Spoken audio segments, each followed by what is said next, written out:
There's a quote fix here in a customer's location trying to check out a car that the AC system is malfunctioning, and this is a Kia Optima.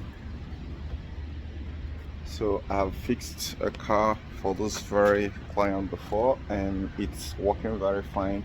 It's been more than 3 months right now after several encounters with terrible mechanics. So here, upon opening the hood, the first visual inspection, which I often teach you guys to follow, is to inspect the pipes, because most often times 90 or 80% out of the time you could be able to detect a problem with the Kia or Hyundai AC system just by merely having a visual inspection. So in this case here, I'm just looking around to see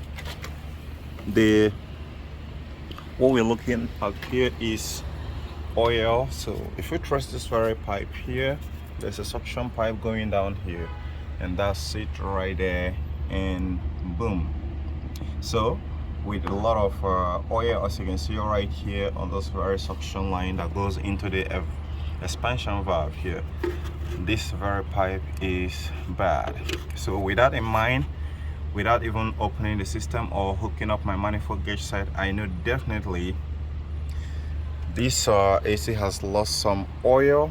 And not just losing some oil, most of the times if the customer didn't realize it on time, then that's a dead end for the compressor. This very company, I must tell you, do one of the shitty engines. I mean, one of the most rubbish engine. And I'm not going to talk about only just rubbish engine. Also, compressor is often like compromised. Another name for that compressor is compromised, especially when the oil, the system loses its oil for just a moment. Well, Denso compressor fails a lot of time, not with Honda spec but Toyota spec. But in terms of Kia and Hyundai, well, just pray this doesn't get you, because as soon as the oil just drop a peep, then the compressor is going to rest in pieces. So that's exactly what I'm looking at here. So I'm gonna go ahead and hook up my manifold gauge set. Okay, now we have the high side here and we have the low side here. Very no space, even when I know that this pipe, at least that would have just turned this pipe up a little bit or curved it to this side so it can be able to be easily accessible. I still see a lot of rubbish engineering, I'm gonna call it. So I'm gonna go ahead and connect the quick connect couplers. This on the low side.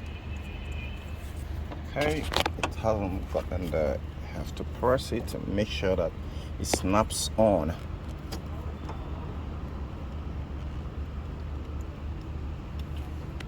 Okay, just a moment.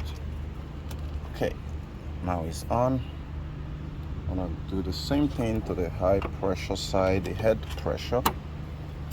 Okay, here we go. So I'm gonna go ahead and screw this guy all the way in, anti-clockwise, while watching the gauge. Okay,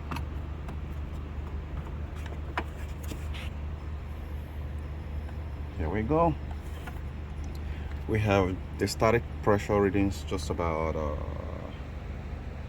120, which is pretty normal, but we're gonna know exactly how the system is faring when we start up the car. So go and start up the car and put on the AC on.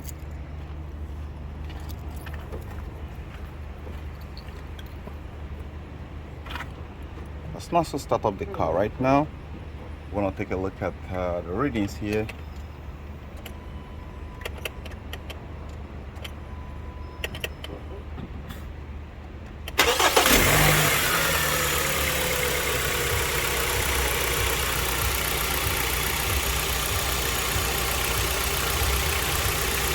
There we go. Seems like it's on the AC system, and guys, be my guest. Is the AC on? Okay, the AC is finally on.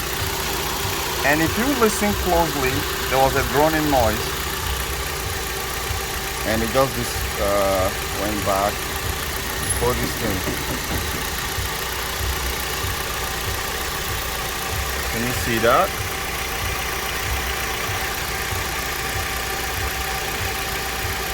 I'm betting this very system here have a solenoid control valve.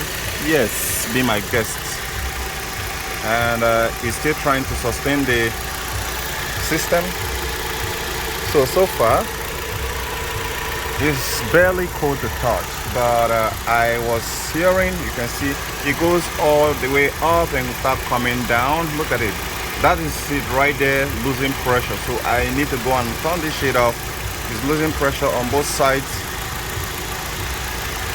So that is what I'm expecting.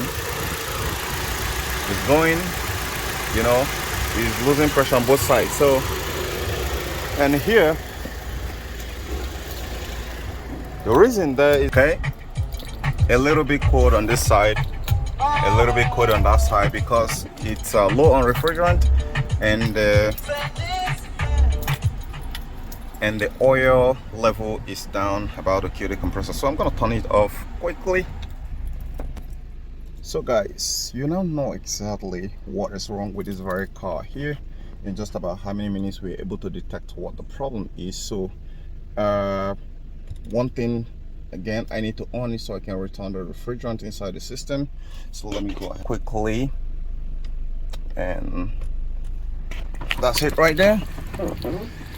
Okay, before I remove the manifold gauge set, he's losing pressure really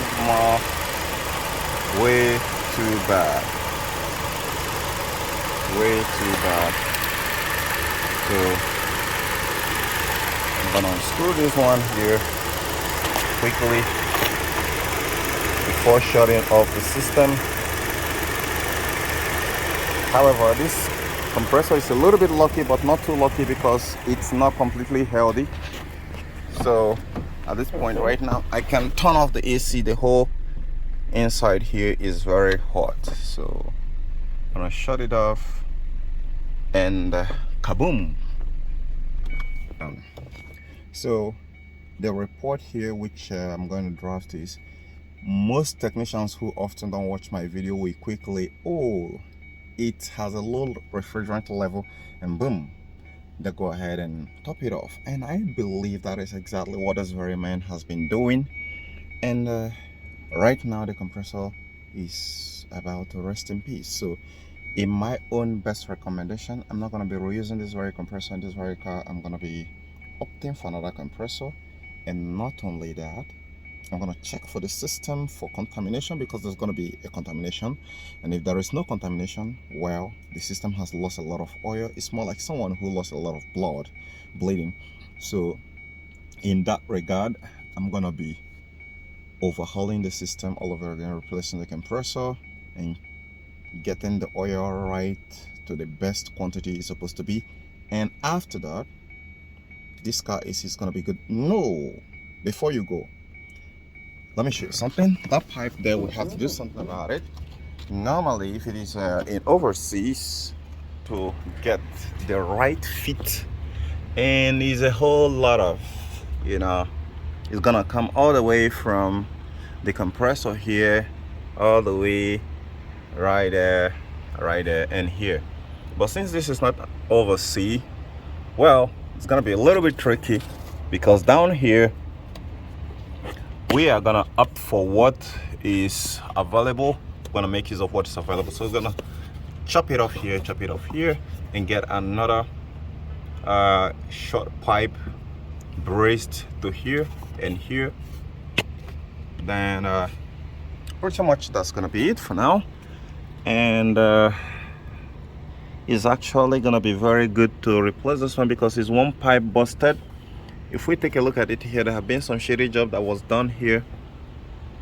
So it's leaking refrigerant from there, and this other one joined the club. So pretty much this is it. I'm gonna be heading home from here. I'm done with the diagnosis.